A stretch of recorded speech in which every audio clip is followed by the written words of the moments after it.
name is Megan Moore here at Team CO Eventing, and this is Widespread Panic, and today we're going to be discussing grooming for a sport horse use.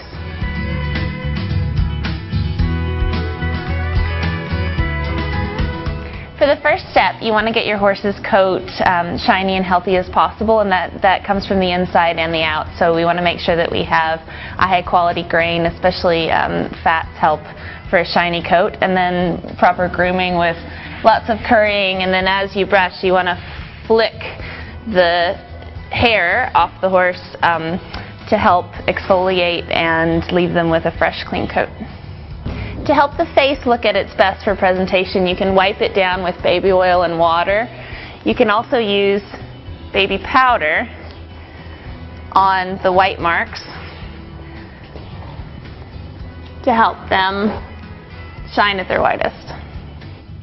When working on socks, we generally avoid clipping this area of the legs because it can cause a lot of irritation, especially with some sport horses who go into water or jump into water jumps.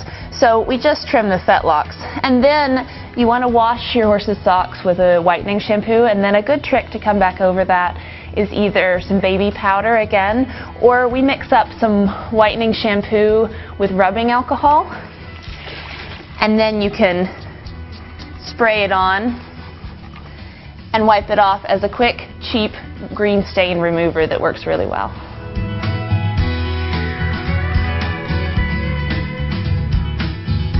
To prepare your horse, you want to go over them with the clippers. You want to make sure that you address clipping the muzzle. In sport horse use, we clip the bridle path just about 2 inches, whereas in other uses they'll go much farther back.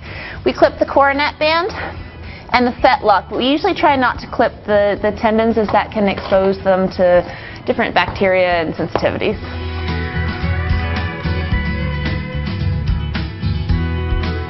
In sport horse use, there's basically 3 fashions to a horse's tail. The first is to leave the top natural, and then you can either leave it natural or braid it at the competition.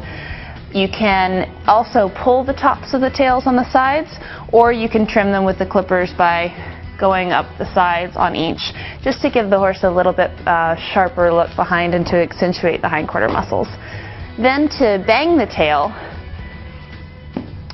you want to have a helper hold your horse's tail about where they would carry it naturally, rather than banging it with it there. When they're moving, they actually carry it a bit like that.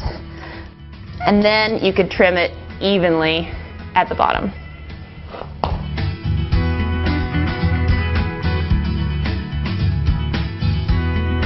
In eventing, we like to do sewn-in braids at the upper levels. It's nice because you can leave it in overnight, which is helpful. You can do it the day before, and it just gives a nice finished look. To do a forelock braid really well, French braid down the sides, and then you can just continue braiding and braid the string in.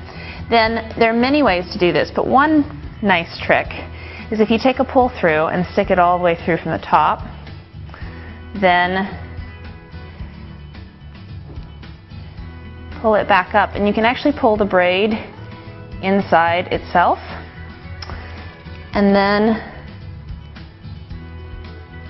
simply trim, and then that way you don't get a bit of a unicorn look with the bulged up braid sticking off, but instead it pulls up inside of itself for a nice finished look. To do a great braiding job, you want to make sure that each of the sections are the same width. You want to comb and part the hair in a straight line in between for just a crisp, clean look. To do braids that are sewn in, separate into 3 pieces and braid just as you would a human's hair, about halfway down. You can take string. It can be from your local supermarket in the craft section, or it can be wax string.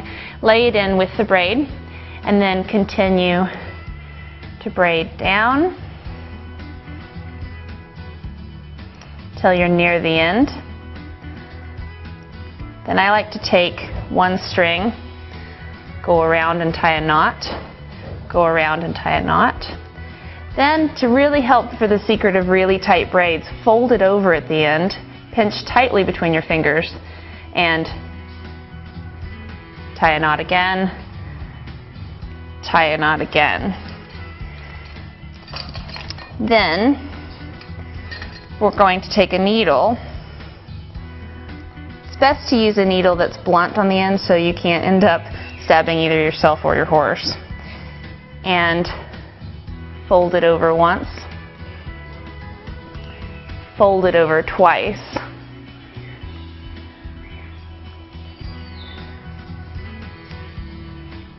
And then we just tuck in both sides. So every time you're going from the bottom to the top. Then you'll split the string and tie it in a knot at the bottom.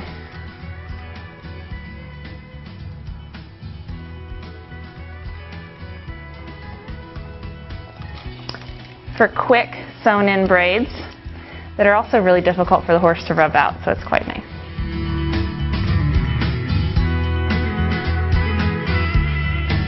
For quarter marks, they make stencils, but it can be really fun to come up with a design of your own. At major international competitions, you'll see everything from international flags to symbols of the country to symbols of the breeders who raised the horse. So at first, we just want to come over the horse with either a spray shine product or a fly spray that's oil-based. Brush with the way that the hair goes. And then you can come along and you can do a variety of designs, like such. And then the horse really just gets that extra finishing touch so they look really sharp in the show ring.